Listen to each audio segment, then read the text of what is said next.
tipemphe azathu UTM ngati mukufuna kuti zimu achilima ugone siyani kumutchwa misonkhano chifukwa pamene mukumutchwa misonkhano ifenso tizikukumbutsani una kuti achilima anali munthu abodza, anali munthu oyipa amene anachititsa kuti dziko lifike pamene lili pano.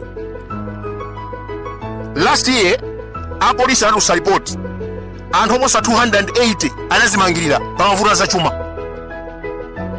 Kuyambira 2020 kudzafika 2024 Saulos manalimo malipoti amene wamaona kuti achinyamata mbiri akuzimangira chifukwa cha ngongole, mphunzitsi kunzimba wazipha chifukwa cha ngongole, ena adzipha chifukwa cha mavuto otere. Saulos mazeweza mawerenga anayankhula ndiona kuti aya Malawi pepani kwambiri zimene malonjeza sizikutheka, mundikhululukire sindikupasidwa mpata.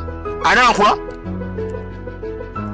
ngati dziko tisiye kupembedza mafano, tisiye kupembedza kuti ayi abinguwo, amuluziwo, akamuzu, achilima kayandani.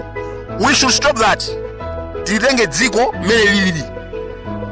Chilima anatinamiza, chilima anatigwesera kuphompho. Si Saulos Chilima yekha ayi, Lazarus Chakwera, PP Mai Joyce Banda amachita kunena kuti Chakwera otu ndopemphera.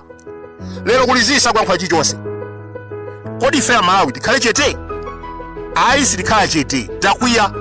Ndiye wina wake akamachoka uko wakhuta wageya uko zaka 4 zonsezi mumadya kumeneko kumanenepa azana kudya chitedze, ndiye mukubwera anokuta sa miyezi 6 ndikutenga kaiposti akena kake kapasidwa ndalama ndi anthu a business, ndiye mukuyamba kuzungulira midzimu. Tivotereni ifeyo, tikuvotereni ngati ndani?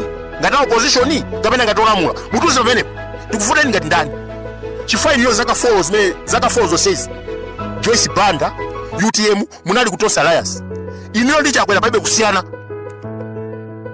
Munatiuza Professor Peter Mutharika ndi munthu oyipa, koma ife Malawi tinaona ndi maso kuti Professor Peter Mutharika amagulisa sopo wa Euphrates pa mtengo wa 70 kwacha. Iniyo anthu abwino mukumugulisa 700. Akulu 2021 sugar masowa mdzikomo, sugar nakwera mtengo mdzikomo, anthu timagula sugar 4000. Chilima anali kuti? UTM inali kuti? Mai Joyce Banda anali kuti?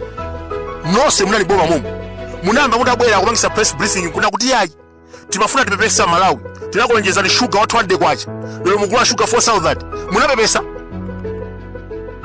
Ndiye musabwerero ndikumatuza mbwerera chikutukwa nani?